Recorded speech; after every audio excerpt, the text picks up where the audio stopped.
So I love those moments when Torah, in its own mischievous way, introduces a theology as radical today as it was for the Israelites wandering in the wilderness.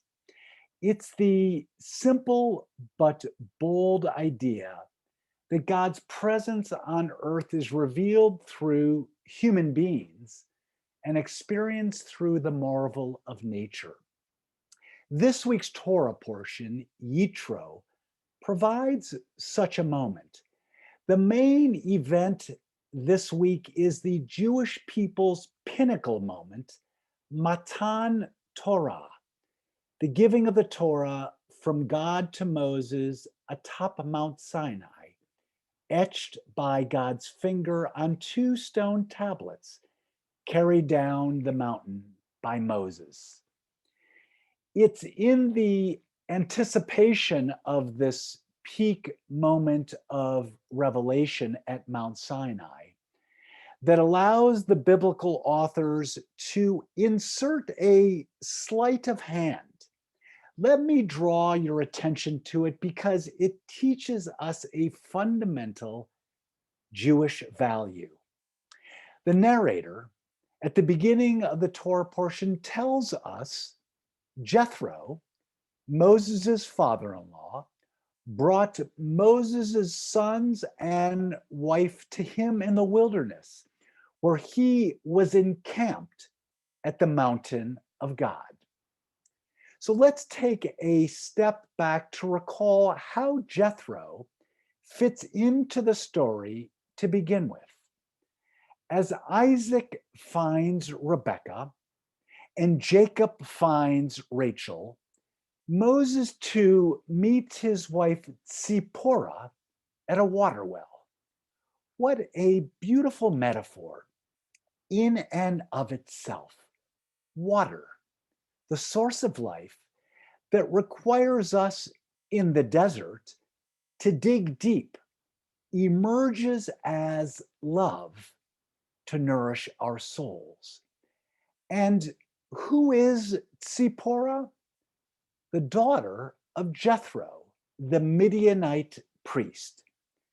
Moses marries outside of the tribe. All of this happens before Moses meets God at the burning bush, before Moses confronts Pharaoh to let my people go.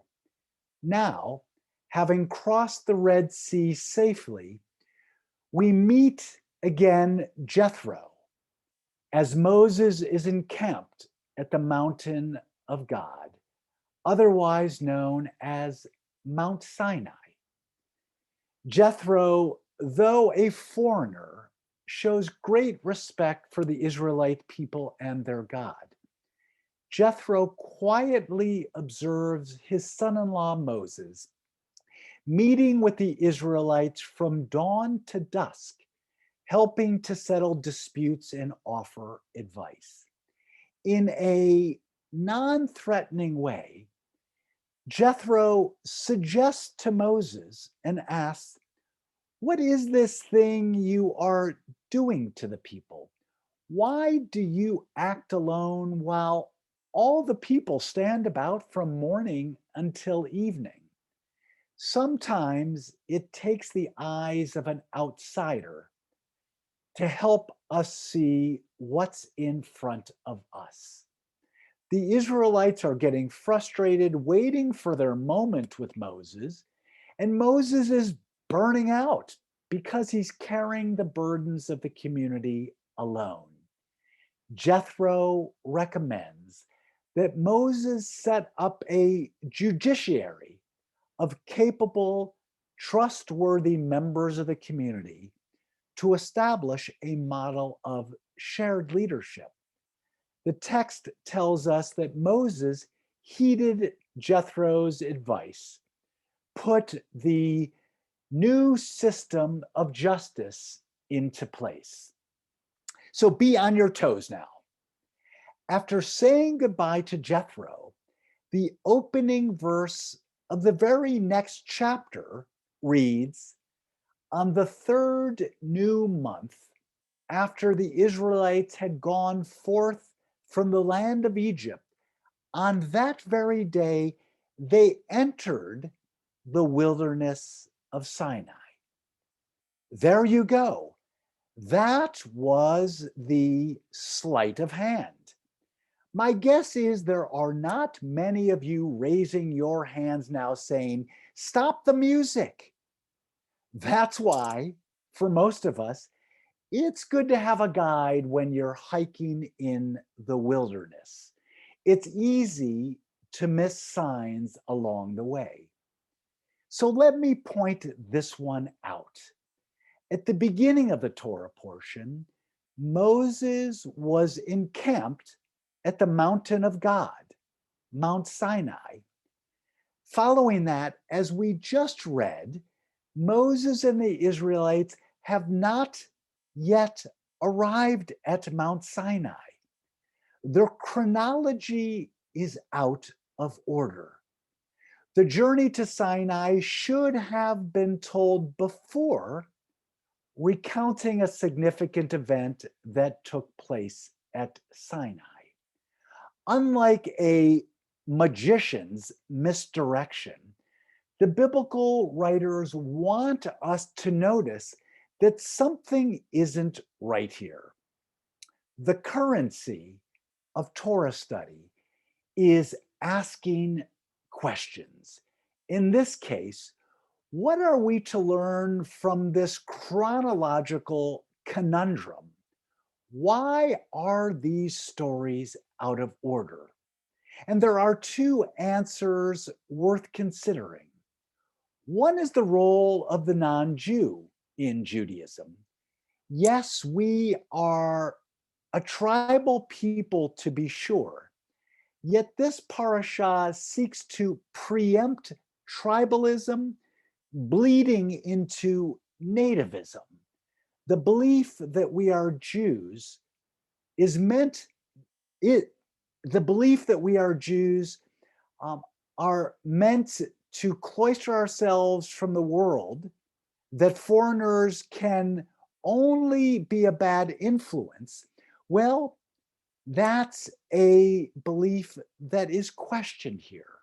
Here we have Moses, considered the greatest Israelite prophet who ever lived, is both married to a Midianite, Zipporah, and heeds the advice of his Midianite father-in-law, Jethro.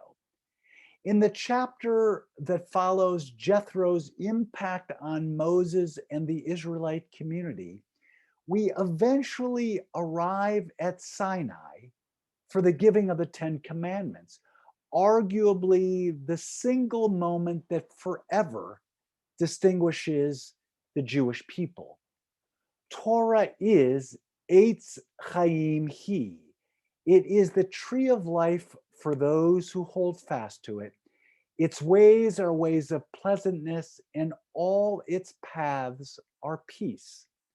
Rabbi Shai Held teaches us, just before a moment of encounter with the magnificent presence of God, just before the revelation of divine guidance for how Israel ought to live, Exodus stops to teach us a lesson.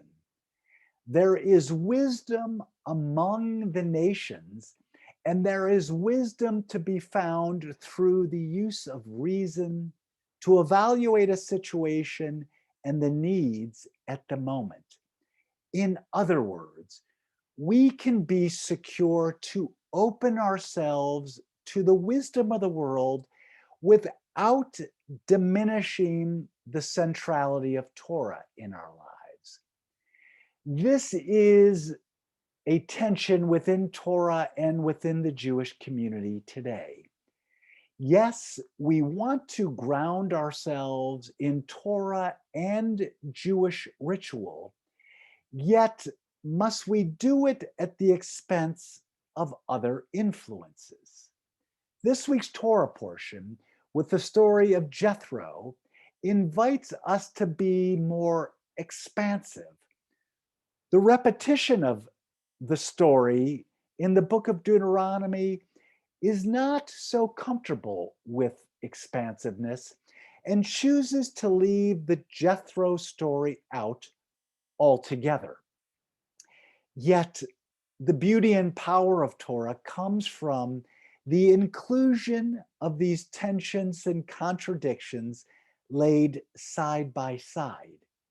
We can explore our sacred texts without being apologist or defensive about things that make us uncomfortable. If we are open to seeing it, Torah, Torah is teaching us that Torah itself is not enough.